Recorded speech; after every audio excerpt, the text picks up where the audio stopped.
Bonjour, je vous souhaite la bienvenue sur la page de ce que Christ a fait. La pensée d'aujourd'hui a été écrite par Manassé Drabo et elle s'intitule « La pensée de l'éternité ». Une des raisons qui rend notre existence sur cette terre agréable est cette pensée que nous avons d'espérer quelque chose de meilleur dans le futur. Nous disons couramment que l'espoir fait vivre. En effet, avoir l'espérance d'une meilleure santé, un meilleur emploi, un meilleur salaire, de meilleurs résultats dans les études, de meilleures opportunités dans la vie, nourrissent nos ambitions et nous donnent la force de croire et avancer dans plusieurs domaines. Mais, comme toute force en l'homme, ces pensées que nous entretenons sont souvent temporaires et peuvent disparaître, laissant place à des journées, semaines, années même de désespoir, d'inquiétude, d'angoisse, de découragement et même d'envie de quitter ce monde. La bonne nouvelle qu'apporte l'Évangile est que Jésus est venu pour nous offrir une vie abondante, qui saura répondre à nos désirs les plus profonds, que rien dans ce monde n'arrive à satisfaire. La Bible dit que Jésus est venu pour que les humains aient la vie et l'aient en abondance. On peut le lire dans Jean 10, verset 10. Le monde ne peut remplir le cœur de l'homme ou de la femme, car il ne les a pas créés. Les richesses, la famille, les accomplissements, le travail, les loisirs ne suffisent pas à combler un être humain. Seul Dieu est capable de nous combler à la mesure de ce que nous attendons et espérons le plus intérieurement. Il propose même en avance des œuvres qui pourront nous combler parfaitement. En effet, c'est Dieu qui nous a formés. Il nous a créés dans notre union avec Jésus-Christ pour que nous menions une vie riche en actions bonnes, celles qu'il a préparées d'avance, afin que nous les pratiquions. Nous pouvons lire cela dans Éphésiens 2 au verset 10. Ayons confiance en Dieu, en lui abandonnant nos préoccupations et en lui confiant nos attentes. Il saura y répondre convenablement. Il y a encore une autre bonne nouvelle que Dieu nous a donnée.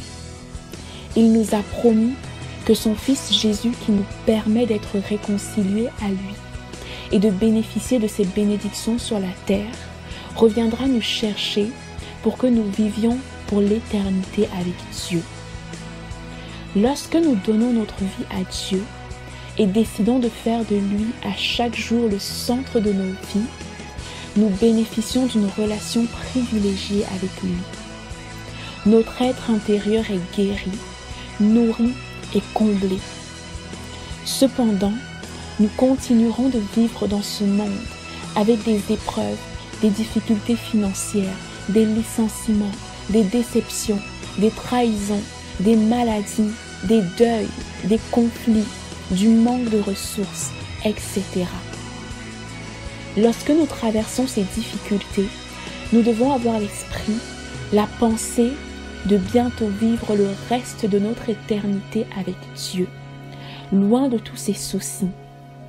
Nous devons garder à l'esprit cette pensée de l'éternité avec Dieu, qui nous rappelle que bientôt nous retrouverons nos proches qui ont cru en Dieu et qui ont quitté ce monde. Une vie avec une entente parfaite entre les êtres humains. Nous aurons une vie sans aucun manque de ressources, une vie sans faim ni soif, sans maladie, une vie sans aucun chagrin.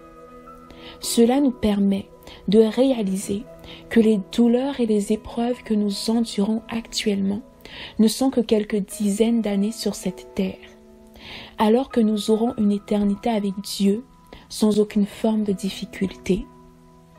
En attendant le retour de Jésus, soyons fermes dans notre foi en Dieu.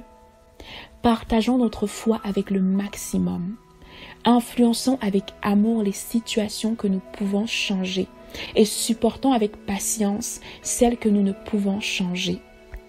Gardons l'espérance de la vie éternelle dans nos cœurs. Je vous laisse avec ce verset dans Apocalypse 21, 3 à 4. j'entendis une voix forte qui venait du trône et disait: Maintenant, la demeure de Dieu est parmi les hommes. Il demeurera avec eux et ils seront ses peuples. Dieu lui-même sera avec eux. Il sera leur Dieu. Il essuiera toutes les larmes de leurs yeux. Il n'y aura plus de mort. Il n'y aura plus de deuil, ni lamentation, ni douleur.